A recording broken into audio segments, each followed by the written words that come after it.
start with the first topic of O levels economics, which is the basic economic problem. A little about myself: I've done my bachelor's in economics from Arid Agriculture University, and I've done my master's in economics from Eastern Mediterranean University.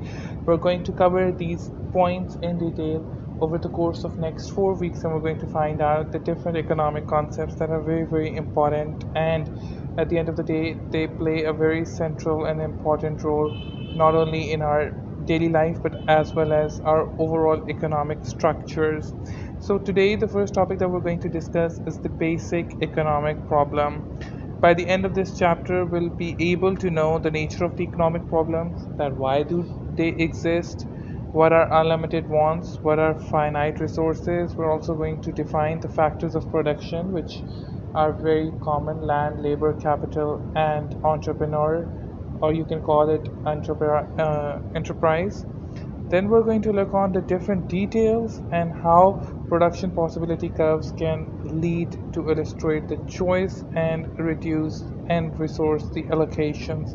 So the first topic that we're going to discuss today is the nature of the economic problem, that why economic problem exists in our society. This is a fundamental concept, students, that we as human beings have unlimited wants, and at the same time we have limited resources, which ultimately leads to scarcity. For example, I can say this with full conviction that we always want many different things in life. For example, I want chips, I want chocolates, I want candies, and I want so many things.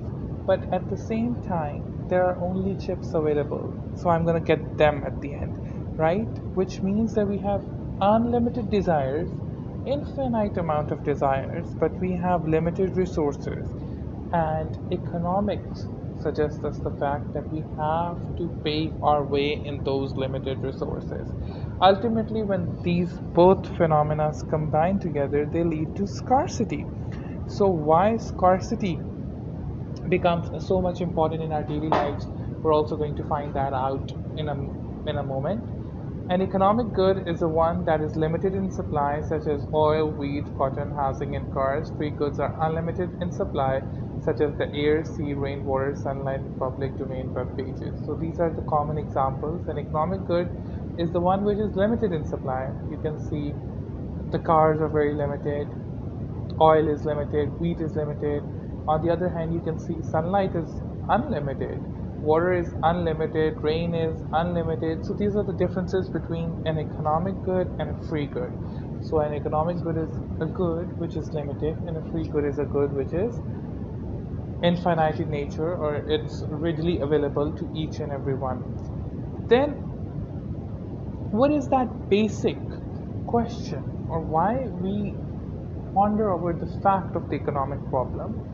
Economics is the study of how resources are allocated to satisfy the unlimited needs and wants of individuals. For example, the three main decision makers or economic agents are individuals or households, second, firms, and third, the government. So if we talk about the individuals and households, we're talking about microeconomics. At the very basic and micro level, we're discussing these things. Secondly, we're discussing about firms, that how they act as an economic agent. They can be in the public sector, they could be in the private sector, that depends.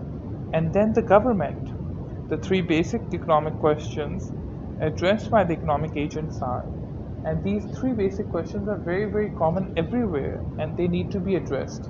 The first one, what to produce. The second one, how to produce. And the third one, for whom to produce. So what, how, and whom are the three basic economic questions that lay down the fundamentals of economics in our life. That how much we have to produce, what do we have to produce, and for whom we have to produce. So in order to find the answer to these questions, we ultimately dig down deep to find the answers and look upon our market structures, our surroundings, our environment, and try to find out the answers of these questions. Firms and individuals produce goods and services in the private sector of the economy, and the government produces the goods and services in the public sector. So when it comes to firms and it comes to the individuals, they're producing in the private sector. For example, I can name different private sector firms. For example, you can look upon Jazz, you can look upon UFON. But when we're talking about the government sector, the public sector, you'll find PTCL, you'll find PTA, Pakistan Telecom Association, and so many different things, right? So ultimately, you need to have a clear distinction between both of these things. First, that what is the private sector, who can produce in it, and what is the public sector and who can produce in it. Then it's a very, very basic concept that I'm going to give you today. What is a good? Because it is one of the most fundamental concepts of economics, and we need to understand this concept in depth, in detail to find out what is a good. So, goods are physical items such as tables, clothing, toothpaste, pencils, etc. Anything that is in a physical and tangible form is known as a good that you can touch, that you can buy, that you can give it to others. These products are known as goods. Then, the other concept in economics is known as services. What are services? By the term services, we mean that services are non physical items such as haircut, bus journeys, telephone calls, and internet access. They are non tangible in nature, and most importantly, uh, they are something that you have to pay for. For example, you pay for a haircut, right? Uh, for the number of bus journeys you take, you have to pay.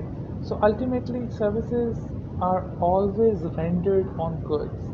Okay? So these are the things, these are the fundamental concepts that we are discussing today. Another fundamental concept that we're going to discuss is needs. What are needs? And I'm going to make it as easy as I could. Needs are the essential goods and services required for human survival. Without them, we cannot survive. They are very, very essential for our survival, not only for our own survival, but at the end of the day, for the survival of the whole human beings. So it's very, very important for us to understand this, that we need to have strong needs. These includes nutritional food, clean water. It also includes the right to protection, the right to shelter, the right to clothing and access to healthcare. These are all the basic needs of human beings, and without the basic needs, one cannot grow, one cannot function. So this is very important for us to understand and for us to realize that what needs are and why they are important in an economic system. Then we're going to look upon wants, and at the end of the day, we're going to have a comparison between what are needs and what are wants. So when we talk about wants, everyone, these are the goods and services that are not necessary for survival. An individual's wants or desires tend to be unlimited, as most people are rarely satisfied with what they have, and they're always surviving for more. So wants are not the things that you need for the basic survival of life. They include the luxuries of life, things that give you satisfaction, things that we want in life to have a very desirable taste. For example, you had a Meran, now you need an Alto, now you need a Corolla. So this is the difference between needs and wants. Today's lecture was all about economics, the fundamentals, needs, wants, basic questions regarding it. In upcoming lectures, we're going to dig more into the details of it. We're going to find out what are households, what is a microeconomic structure. We're going to find out more about the macroeconomic structures. Till then, I hope to see you, and I hope that your positive feedback in this regard would be very much appreciated. Till then,